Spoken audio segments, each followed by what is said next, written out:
Welcome to episode 12 of the Cash Flow Connections podcast. The topic for today is avoiding mistakes in hard money lending. In this episode, we're going to discuss something we haven't yet discussed in detail on the show, which is hard money lending. This is a really important tool to have in your investment toolbox because it allows you to receive passive income without actually owning properties or dealing with any of the headaches associated with doing so. A typical hard money loan is when a real estate flipper purchases a property and an investor loans the flipper a portion of the value of the property. Then, once the flipper rehabs the property and sells it, they pay off the loan. It's called hard money lending because the loan is collateralized by a house, which is a hard asset. So today we're going to talk about some of the systems you should have in place if you're going to pursue this type of investment vehicle.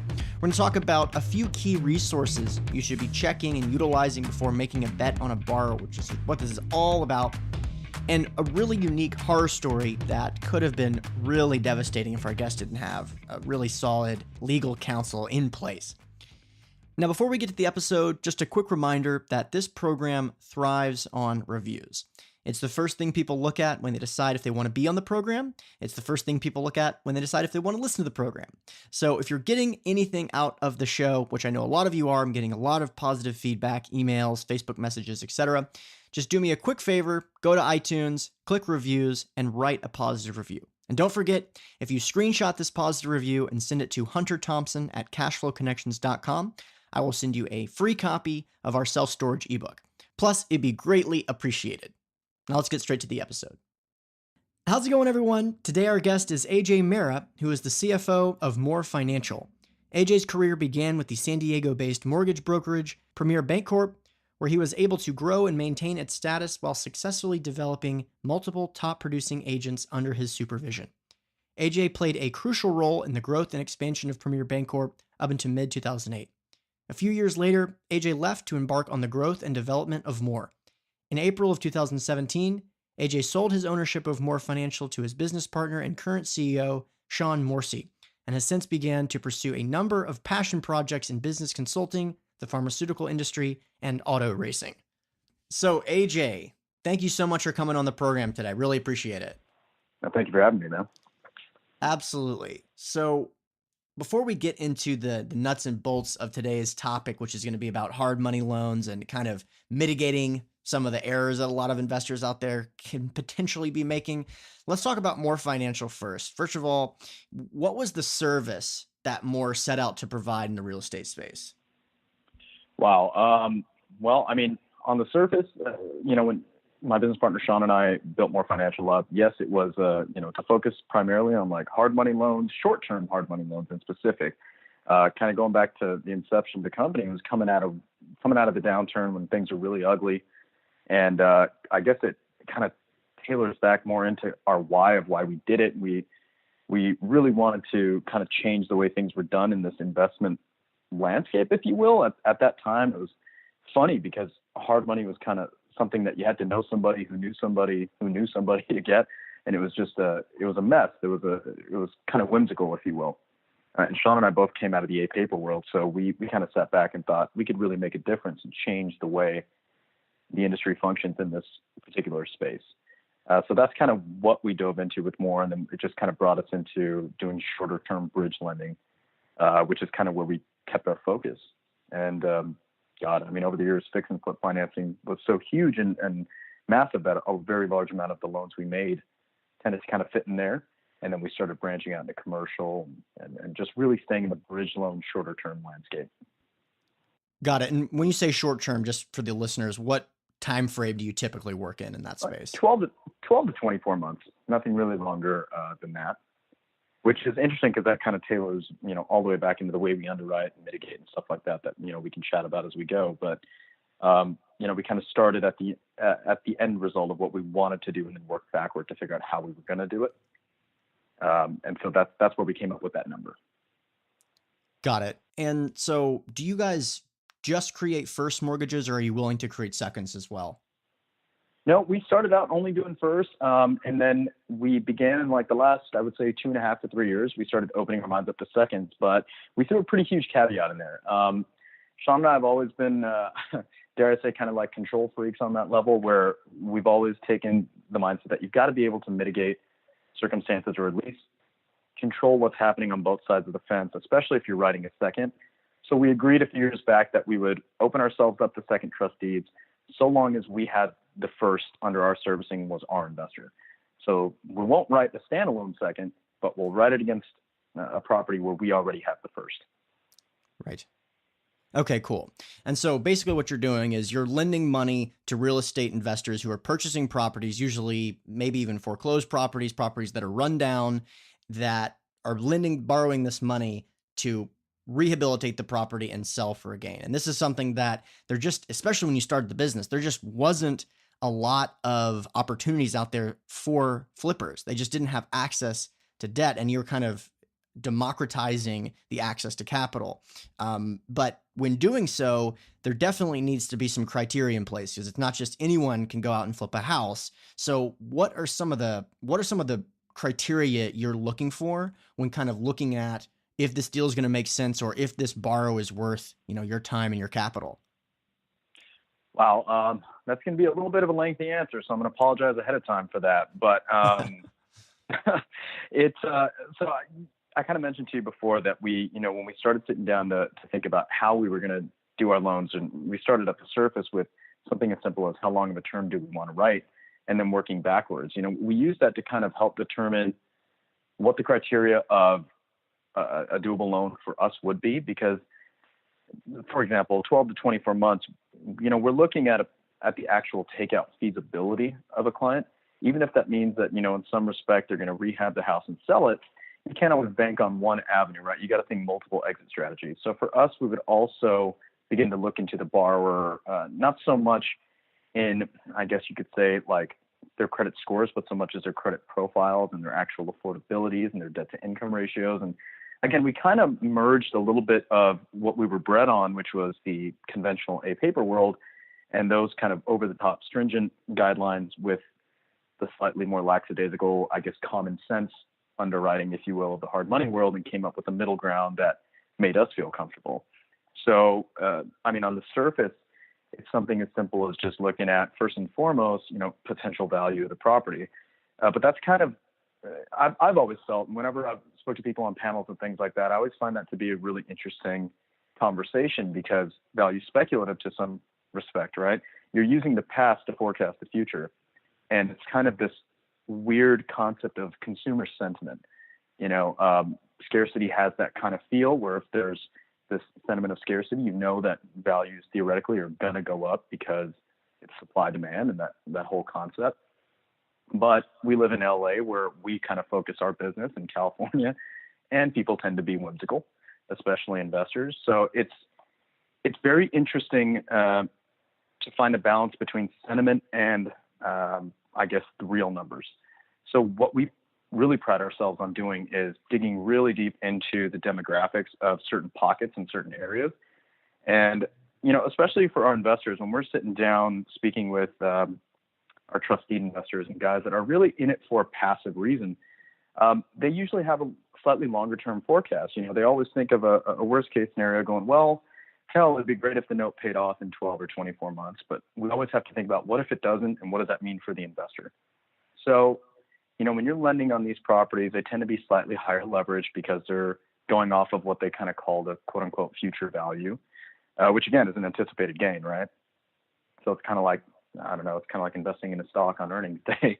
You're hoping that their numbers are solid, but again, anything can happen. There's all these little mix-ups, and aside from breaking down value and demographics, that's where, especially with properties that are being rehabbed, a really strong bit of our criteria is to kind of analyze not just the borrower's experience, which is equally as important, in my opinion, as the contractor's experience, which is huge. I've, over the years, seen people that may very well know what they're doing, or may have done this multiple times, get tied up into a contractor that may not have been the best fit for the style they were looking to achieve.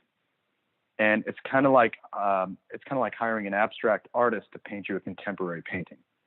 And they may be a phenomenal painter in the abstract world, but you take them out of their element, and now you've kind of got this hodgepodge project. And of course, if the project doesn't look proper, its value is now diminished. So the comps are kind of irrelevant. You know what I mean? So those things have to kind of tie in together. So basic criteria, on the surface, we look at the borrower's affordability, look at their bank statements to make sure, most importantly, that their ending balance every month could very easily handle the payment we're about to issue to them. Because if somebody's showing $100 ending balance every month, you're writing them a payment for $2,000. That's, may not be the best thing to do from that standpoint. Not to say everybody shows everything in their bank, but surface level kind of criteria, right? From that level, we also really pay a huge amount of attention into the area. If you're talking LA, I'm sure you very well know, man. In LA, God, one side of the street and the other side of the street, literally like east or west of Van Ness Avenue, is a completely different locale, different school system, different value. And you could literally spit across the street and you're $100,000 off. So, you really, really need to pay attention as to where the comps are coming from and start digging even deeper into what are the small, subtle factors that affect the end demographic that's going to end up buying in that area in particular. At least that's what I see in the last 3 to 4 years. And going forward, it's becoming much more buyer tailored than it was in like 2010, where you kind of couldn't do wrong in 2010, 2011, So from very basic kind of, I guess I should say criteria, it's really affordability. You check title. We make sure that in our underwriting process, title's clear and there's nothing that can come back to bite the borrower, but most importantly, bite the investor going forward, making sure that there's title insurance and things of that nature, checking value really stringently and making sure it adds up and equates to the rehab that's about to be done, which is huge. That's a really big X factor that I hear from a lot of investors is how do you know that the amount, displayed on the rehab bid, if that's what they're doing, is in fact going to secure that potential future value. And right. So that becomes a little bit of an X factor too. In terms of, you mentioned the after repaired value, most of this business is set up based on the expected sale price of this property. So before we jump into kind of what that means, what are you looking for in terms of the maximum after repaired value leverage point? Leverage point wise, I mean, gosh, for MOR, we take a slightly more conservative approach than some of the guys out there. I know that there are people out there doing some pretty aggressive amounts. For us, we really tried to stay in the 65 to 70% of future value landscape. And there was a little bit of method to that madness. What we've always kind of found, at least what we were mentored to believe from individuals that we were super fortunate enough to be really, really close within the industry that have been lending for like decades, would always tell us that, hey, listen, if the proverbial crap hits the fan and you got to dump something, you're looking at 70 to 72 cents on the dollar. That was kind of what we were bred upon. And so we always looked at it going, well, then there's really no point, if at ever, to exceed that because now you're kind of playing roulette. And we didn't really want to do that. So that's kind of where we came up with that 65, 70 marker going, hey, if we ever have to, fire something out really quick or an investor needs to, what's the liquidation factor going to be? And is the principal secured, which is the most important thing. Totally. And one of the reasons I'm looking forward to this conversation is that you have a definite knack for looking at the worst case scenario and trying to build a business, build a model around the worst case scenario of that outcome, right? So one of the things you talked about is, you're kind of, in a way, you're betting on a stock by saying this stock will be worth this in a year or something like that. So right. This is something that I've thought a lot about. Sure. How after repaired value can be misleading in certain, depending on how big the rehab is. So for example, let's take a commercial property. Let's say you're buying a piece of land for $10 million and you're putting $3 million into it. And then you're planning on selling it for $17 million. Now, if you go to a bank and say, look, it's after repaired value of 17, and they're like, well, you're buying it for 10, right? That's the whole thing. So is purchase price a function of this? How do you factor in purchase price when you're kind of estimating the overall leverage point or appropriate leverage point of a loan? Yeah, no, definitely. And just going off your first thing of, a knack for figuring out or basing things off worst case scenario. I remember I heard a line from Warren Buffett a long time ago, and it stuck with me. And he said, you learn from mistakes, but they don't have to be your mistakes. So I try to keep my eyes and ears open like crazy and share every little hurdle that we've been through, because we've been through just a slew of them. But it's funny because I don't think banks will ever give respect to the concept of future value, which is understandably so. But when it comes to that purchase price, yeah, we do have to factor that in. Again, there are some cases where if properties are so distressed, or somebody's buying it on a short sale, and there's such an obvious present comp that even if they're buying it for, let's just say, whatever, I'm just going to give you an arbitrary number, like $500,000, but the property is just beat to hell, and a decent property just on the same block are very, very, very comparable. And comparable is kind of a loosely used word from what I've seen over the years. It doesn't just mean a house down the street. It actually means like, a comparable house with flow and layout and all that hoo-ha. It's selling for much more. Then we typically will look at that and give it some weight. But still, we adopted a philosophy that we didn't believe in going over 90 to 100% of somebody's purchase price. I mean, if they're getting a really smoking deal, we'll go up to 100% of the purchase price. But as a safety precaution, we always make sure that the borrowers bring in the rehab money needed to achieve the future value, which again, we kind of touched on as being an X factor too. And so for us, when we're doing, loans internally, or if we're advising other passive investors on what they should do, it's always best to have a third party individual go inspect that property and bid it out again, because it's funny. A lot of people will come to you and go, for us, we would get people that would approach us all the time and say, well, I can, renovate this property or get it to this future value level in X amount of dollars because I know all the contractors. Well, that's fine and dandy. But for us, again, learning from other people's mistakes, I got to take this into consideration and say, well, what if something happens to you? I'm an average Joe, and my investor are going to have to go in and fix this. What's it going to cost us?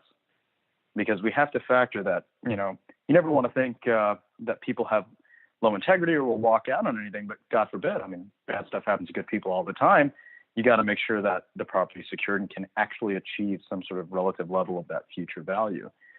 So we would always hire a third-party inspector who was an ex-builder himself to go out and bid the property. And, that's the amount of money that we would hold in a trust account if we were going to those 90, 100% levels, because we got to make sure that the borrower's got an ample skin in.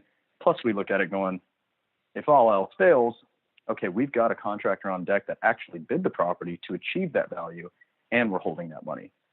So it's all safe and secured in that level, if that kind of makes some sense. Absolutely, that makes sense. That is exactly the type of stuff that we want to hear, because there's a lot of lenders out there that are not putting that in perspective.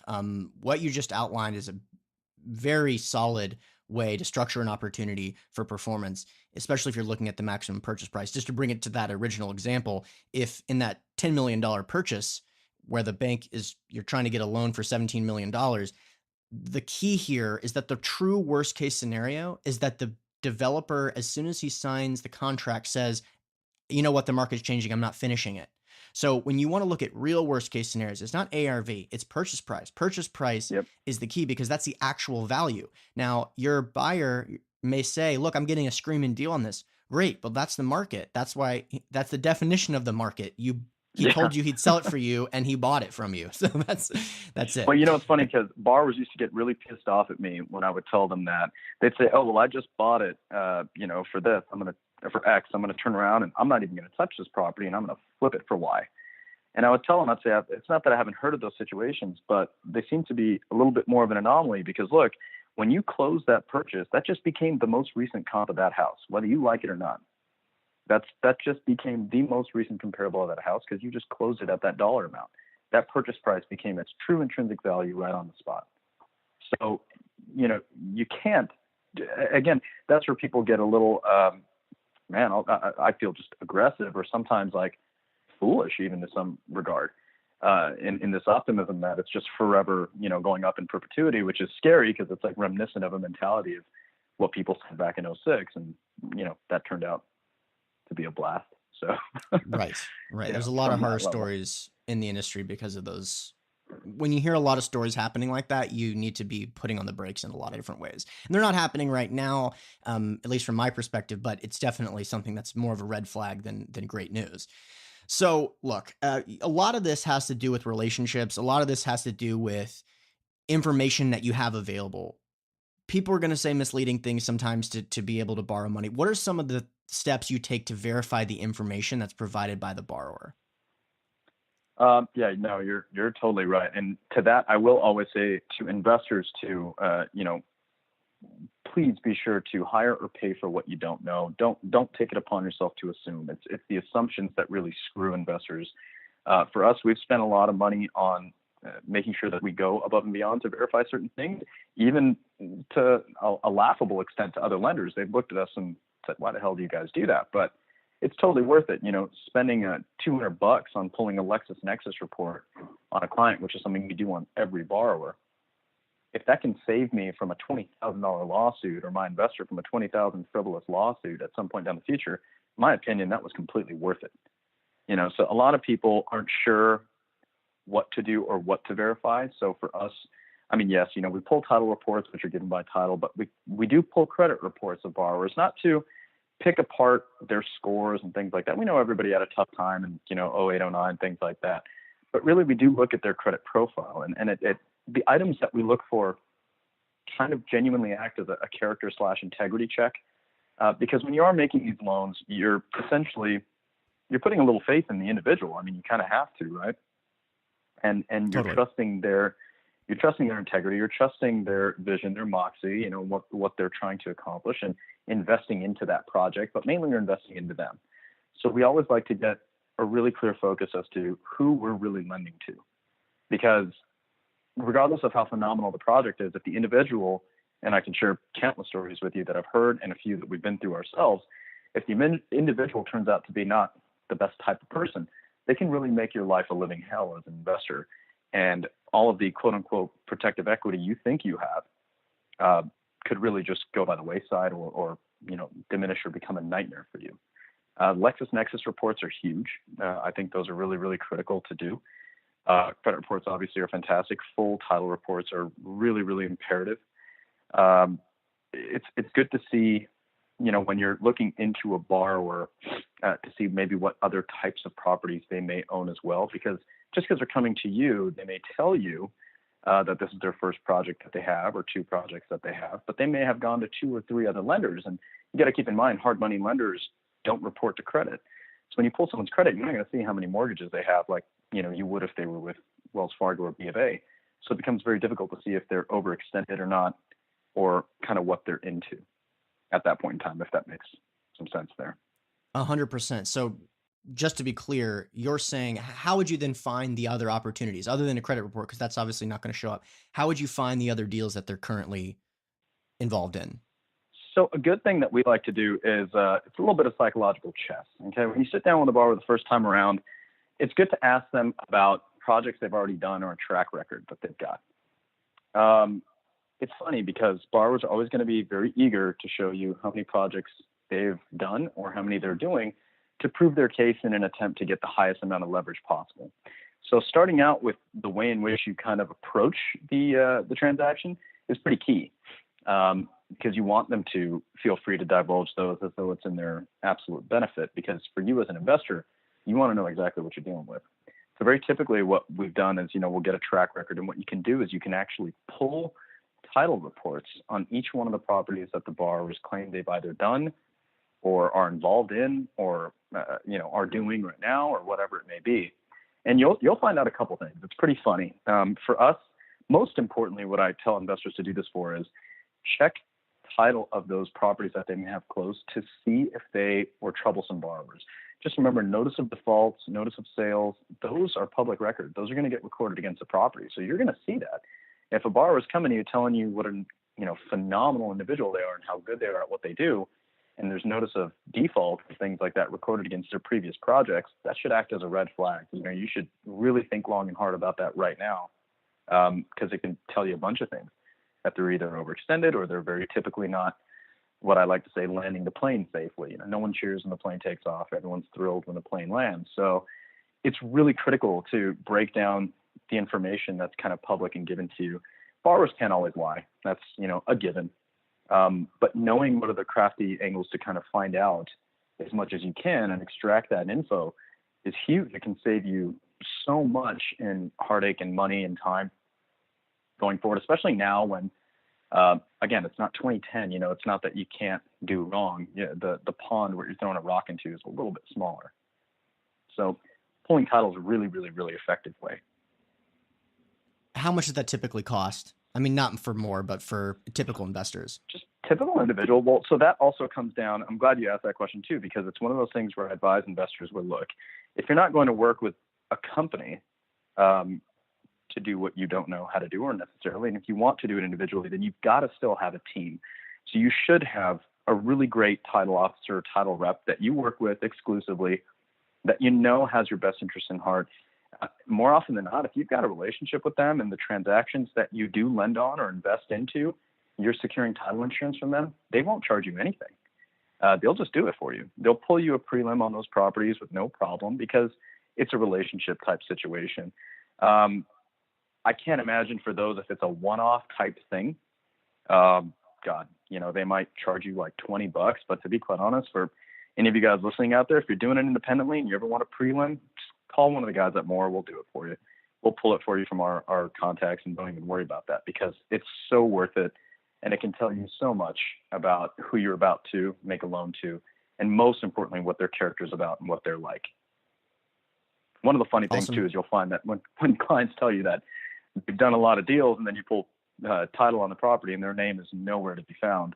And their story changes from, well, I didn't really do that deal to I was kind of involved in that deal. That should also act as a huge integrity character check. If they're going to lie to you right up front, my philosophy has always been that's just the beginning. So you really want to think long and hard about that ROI that you want to achieve, coupled with your headache factor that you want to avoid. And that's to me, that's one of the most critical things. When you're looking at a deal, what are some of the first items that you're going to just immediately look at to help you predict if the flip is going to succeed or not? If the flip is going to succeed, one of the things I'm going to look at, and again, this sounds funny, but one of the first things we ask for is track record, because one of the first things we do is verify that track record is accurate. I'm looking for an integrity check as to whether this flip is going to succeed or not. Flips these days, in my opinion, again, not like 2010, where literally you could just paint a property and you were going to succeed. I mean, you could have got it completely wrong and you would have succeeded. Mm-hmm. Nowadays, it comes down to the individual that you're actually investing in with. And if their character is not right, if their integrity is off, chances are, very, very high probability from what we've seen over the years in unfortunate circumstances, is that it's not going to succeed. Because the way in which they handle their business is the way they're going to handle their contractors. It's the way they're going to list the property. It's a domino effect that ultimately leaves the investor holding the bag and that you need to avoid. So if everything checks out on that level, if it doesn't, by the way, we usually will kill the deal. I don't care what the numbers are. If the borrower's integrity is garbage, they're out, in my opinion. There's a lot of other lenders out there that are totally cool with that. I've never felt the need to get our investors who have a much more passive mindset, as opposed to, there are a lot of people out there that are actively totally okay with foreclosure and things like that. Totally depends on your investment strategy. It just never was ours. So for us, that was a huge factor. Secondly, we jump right to bank statements because I want to see affordability. And don't fool yourselves, guys. Bank statements are very easy to doctor up these days, unfortunately, with Adobe and all these other creative things. We catch fake bank statements all the time. It's ridiculous. That's why one of the things we make sure to do is we spend the $17 and we get what's called a verification of deposit. What that is it's just a formal form that goes out to the borrower's bank, and the bank themselves actually fills out the account number, the dollar amount, and average balance of that account and sends it back to you. So that way we can compare if the bank statements again are showing $300,000, and then when we get the VOD back, it shows $3,000. Right there, you've got another character check as to who you're lending to and what they're really about. And that should, I don't know, in my opinion, that should make your decision right there. But if all those things check out, then we start diving into value and demographics and things like that. Reason being is I don't want to dive into a property if the person I'm making the loan with isn't even somebody that we want to consider. Bingo. Because every deal's got to be kind of, I guess, analyzed on its own merit, but it starts with the person first. Awesome. When it comes to comps, obviously, like you explained, that's not the first thing you look at. It's probably the third, fourth, fifth thing you look at. But when you're looking at comps, what are some of the metrics you pay attention to? Is there anything that can be misleading or really misrepresent values in the market that investors need to be wary of? Wow. Yes, absolutely. I can speak for, I'll simply speak for just Southern California for right now, because I know that markets, pockets, things like that in a lot of different states and areas, especially if you're talking commercial, residential, they can be totally different. For us, just where our core focus was with respect to Southern California, yeah, I mean, values and comps are going to be huge, especially when people are looking at certain seasons and times of the year that are great to sell in certain pockets. And for example, if a certain area has phenomenal school systems, okay, like I'll give you Burbank, for example. Burbank's really well known for great school systems. Typically, right before the school year begins, the summer months in Burbank are going to yield higher comps because of people trying to get in before the school cutoff, because it's a much more family-esque demographic, as opposed to downtown LA, or downtown LA is just kind of on fire right now in general, but something in that respect. So now if you are trying to sell your house in November, right, and people are looking back on comps and they're going, well, this property in July just sold for peak, that's not necessarily to be indicative of what you're going to sell it for in that exact time frame. So it's really important, especially for investors that maybe are active in stock trading or whatever, and you read charts. Charts are everything, right? The stock may have traded for $100 yesterday. Doesn't mean it's going to go for 120 tomorrow, even if the company's financials are great, because sentiment has something to do there. If there's fear, if there's uncertainty, those things are going to affect the actual future kind of play. So what we always like to do is take the list price to sold price charts. And those are something that investors can find for free, like literally even on redfin.com. They can go there and if they're looking up an address, there will be a list price to sold price per square foot chart. And you can kind of see where there's little peaks and troughs and find a middle ground to things. Now, again, in an appreciating market, that's wonderful. But as an investor, you always got to look at what your resistance points are, right? So it's great to find, you overlay those charts and kind of find where a worst case scenario could lead you and base your risk assessment off of that. So again, certain pockets, they're great. They pop up and down. I was in, what was it? I think it was 90032 yesterday, looking at a property in Los Angeles. That zip code got rated the highest appreciating zip code in Southern California right now. Who's making these assessments up and controlling consumer sentiment? Yeah, who the hell knows, right? But people read that and all of a sudden start drinking the Kool-Aid, and it's all on fire. So you have to kind of look at where the sentiment is and where jobs are leading to as well. That's a big one that we really look at to find stability, at least in values, aside from consumer sentiment, because consumer sentiment can be fickle. Totally. And fickle as well. What site do you use for comps? We use MLS and things like that, but a very basic, easy, free service that I at least will look at is Redfin in that regard, for a number of reasons. I don't look at it for them to tell me what the value is. Like, I think they have like a Redfin estimate or something like that they give you. Zillow, I'm very impartial to using. I just don't agree with it. I find it to be slightly nonsense in their values and what have you. But to an average individual, if they're looking at a residential property to invest into, if they look at Redfin has some really great tools, like demographic tools that you can dive into. You can see what the average income of the area is, what the average age, and the average age to me is something that's really important to look into pockets to see what's trending, especially. And jobs, obviously, you link it together. But then what you can also do is you can see what the nearby properties are selling for. And for you as an investor, what we always like to do is I would like to go click on the properties that just sold and actually do virtual walkthroughs of those homes. You flip through the pictures and you kind of get an idea for a fit, a finish, a layout, which is kind of most important.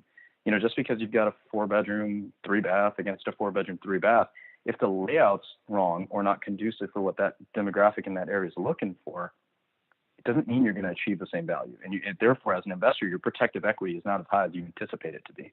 So you've, again, got to take that into consideration.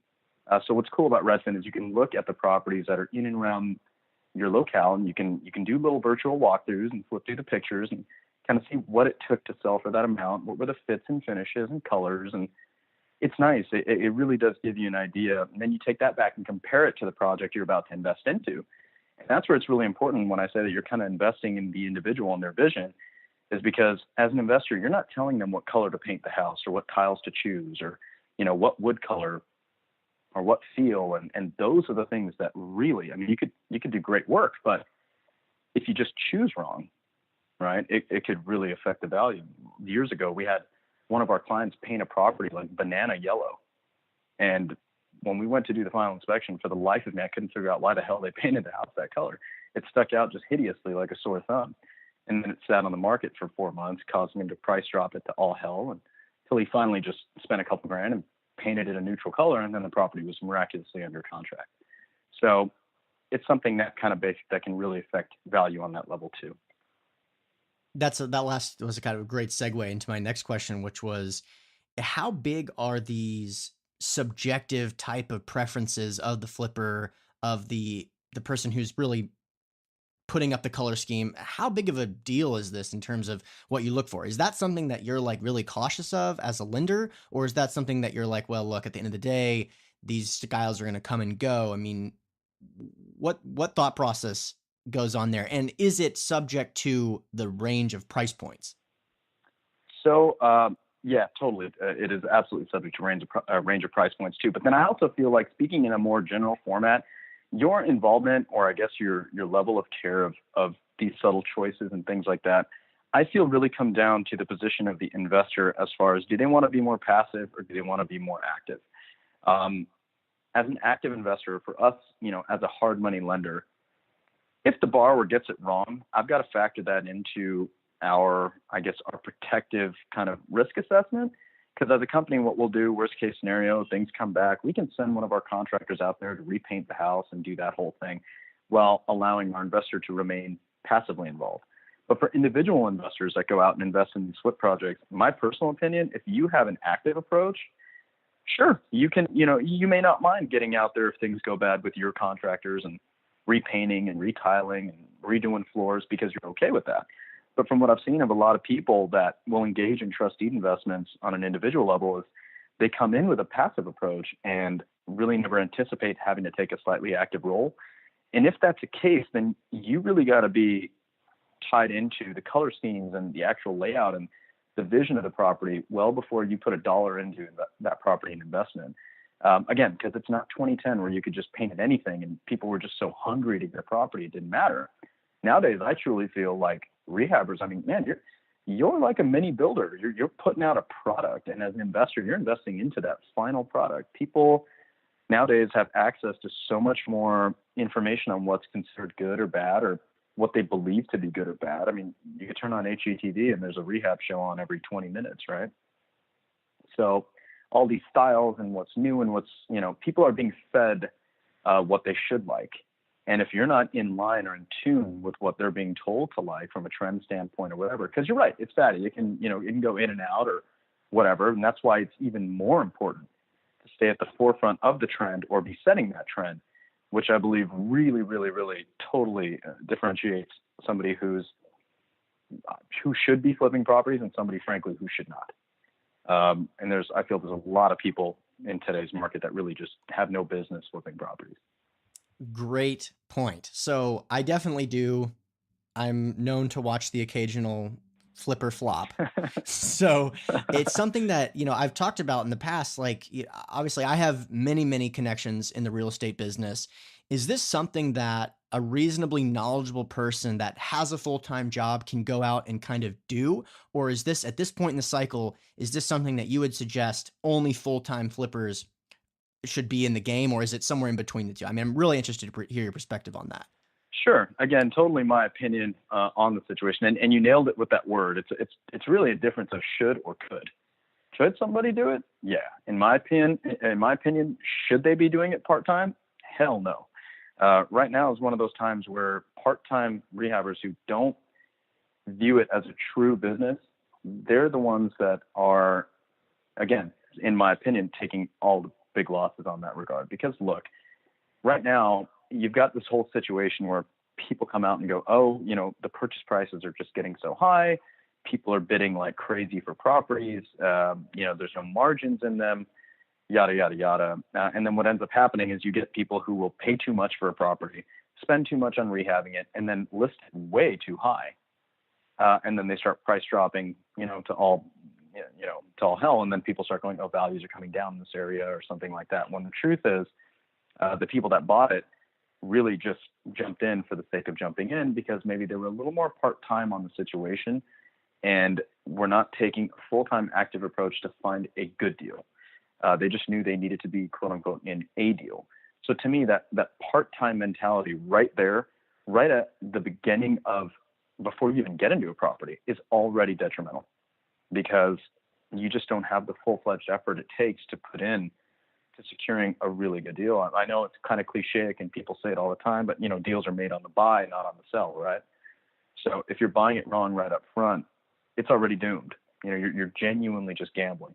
You might get lucky if values go up at some point or in some pocket and you get to dump it for a good amount, but the likelihood is really slim. And being part-time engaged in these, people put too much trust into a contractor that tends to be unvetted or inexperienced, and that creates a domino effect. And they're not overseeing the project as much as they should, or taking as much of an active role in making sure it's moving fluidly and properly. And so all of these things, all of these kind of inadequacies of what they're able to give end up putting the investor themselves at a lot more risk because it's your money sitting in there. And if someone's not managing the project, then what's going on? And that's that part-time mentality really, I feel, leaves people really disconnected. The one word I can say is that they're just disconnected from all parts of the transaction, from the buy all the way to the sell. And to me, that's just dangerous. I don't think that's a good idea. Right. The disconnectedness for sure. And that's one of the value adds that someone like MOR is bringing to the table is the servicing. I know that you've talked in the past about how servicing is incredibly important and will have a tremendous impact on your default rate over long term. Talk briefly about why that servicing component is so important and how that connectedness with the borrower and the contractor and the flipper is all so important. Yeah, totally. We've always felt that maintaining a very linear approach throughout the entire process is super critical to protecting the investor's capital, as well as kind of just ensuring that the process moves as smooth as it can. For those of us that have lent on these a lot or have been engaged in real estate transactions, I can't remember a time where everything goes, quote unquote, according to plan. It just never really does. There's always slight, small incremental adjustments or wrenches that get thrown in things that you kind of have to deal with. And what we found over the years is that, a loan may be originated by one party that has a certain feel or a certain kind of approach to the client, and there's that human element involved. And then what happens is the loan gets funded by an investor who's passive and disconnected from that element. And then the servicing will get moved to a third party company who knows nothing about any of those two things in the first place. They're just operating in a very basic form and fashion. And when these problems arise, unlike a conventional loan, where things are very A plus B equals C, you just, you get a loan, you make your payments or you don't. With these properties, you're usually holding rehab funds and, projects get delayed and those delays come up on balloon payments and borrowers go through little hiccups and things of this nature where things are going to happen. When you remove that human element or that linear kind of approach to things, I've always felt from what we've seen that would for surely increase the default or potential to default on those notes, because I think that the minute you remove that human element, people feel like they're talking to a quote unquote corporation. There's no personal touch left in there. So for us, we always wanted to make sure that, yes, we originated our notes and we service them, because I want the borrower to speak to the same person from the beginning all the way to the end and have the same communication feel and the same human element that, again, we understand what's going on and we're looking out for our investors, but in the same token, it is in our best interest that the borrower succeed, right? You don't want them to fall flat on their face. You want them to succeed so that we can keep making investments with this person and securing our investors' capital for high yields. So something as simple to us was just keeping it all in one roof. And when problems arise, at least you can speak to that person. They feel, I guess I've always felt they felt far less inclined to default on me, AJ, than the company MOR Financial. if that Totally. makes sense. There's Absolutely. that personal level of things that just, I feel, in our industry has to exist. And when you pull it out, you just, I don't know. I think it runs into a little bit of a mess. Do you have any horror stories or something similar that you would mind sharing with us? Sure. We've got a few. I'll tell you, why we're so big. It's funny because, like when you look at like loan paperwork or something like that, there's this kind of like hilarious joke in the industry as they say people's loan docs get thicker. It's because somebody sued somebody, and yes, precautions usually come as a result from something that happened to you in the past. So we are so big now on, borrower character and things of this nature because we've been through a hellish situation where I think some investors don't even think is possible because they're so focused on the value and the property and is my money protected as opposed to the character of the individual. So I'll kind of share that with you. A few years back, we made a loan to a borrower who frankly checked all the boxes that we had at that time. Affordability was there and everything looked great. We just so happened to be their second transaction that they were engaged in as a rehabber. And this is where things can get kind of interesting. We did our background search and we were in fact the second transaction that they were doing. So that was great. Everything was good. We ran comps, really beautiful, strong area in West LA. Again, all the boxes checked off. We looked at it going, hey, if worst case scenario, we've got this property in West LA, the investor's fine. About a year into it, now mind you, this was supposed to be a 6-month project, but delays happened, little permitting issues with the city, nothing out of the ordinary that anybody that's engaged in rehabs haven't seen before. So those things didn't scare us too much. What we didn't know, unbeknownst to us on the other side of the coin, in that year, the borrower had gotten very aggressive and had started taking on other projects and other properties outside of us that we never heard about. Because again, it's not reported anywhere, so how would we know? They were making their payments fine. Everything was golden. Until just after a year, we let them know that, hey, the note was coming to balloon. We'll extend it for you, but we really need to see some headway being made. So just after doing the extension, the borrower stopped making their payments. We reached out to them, conversed with them. Communication was really open at that time. All was well. And we unfortunately had to go through the notice of default process. So we filed that, which typically from notice of default all the way to an actual foreclosure sale date can take about 4 months to do. So we got right up into the foreclosure sale date and said to them, hey, this is really unfortunate. Is there anything you can do? We don't want to foreclose. It's not something as a company practice we like to engage in. They really couldn't. We noticed the communication getting shorter and shorter in that time frame. When we went to foreclosure, we found out the property was purchased at the auction and all was hunky-dory. And our attorney called us the following day and said, hey, guys, we got a slight problem. And we're going to have to unwind this sale because it looks like, and they named some very random name. It wasn't our borrower's name to what we knew. He said, this individual filed bankruptcy the day of the sale. We explained that we had no idea who that was. We started digging into the title paperwork, and it turned out that our borrower had deeded 5% of the ownership of the property over to some random guy. And that random individual filed bankruptcy, which therein halted the sale. That was new to us. That was something that we hadn't really heard of at that time. And what we came to find was that this was kind of a little bit of an interesting scam that people had done, where when they run against their back against the wall, they can deed 5% ownership to an individual or another individual, and continuously just keep kind of filing bankruptcy and stall you out. And what that does, it makes you start the entire 4-month process over and over and over. And they wait until you're absolutely the day before the actual sale date to do that again. So they can drag you out for a very, very, very long time. That turned out to be one hell of a nightmare until we connected to a really phenomenal attorney that informed us of something called an MREM order that you can file against a property when people are doing fraudulent bankruptcies to prevent a sale. That was really phenomenal to find out. Had we known that slightly before, we would have been able to do that. But typically it takes 2 fraudulent filings in order to do that. So you're talking 8 months of no payments, of the property sitting, of frankly your hands being cuffed. You're not able to do anything against this thing. That turned out to be a nightmare because the whole time you're trying to figure out what's going on with the property inside? Did they put tenants in there? If when we get into foreclosure, are we going to have to deal with some random tenants now?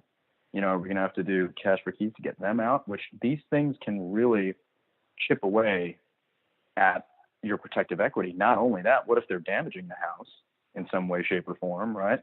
And leaving you with an absolute mess. So as an investor, that protective equity that you made that loan on and all the boxes that checked off could really just go could go to hell in a heartbeat if left with a nightmare to deal with at the end.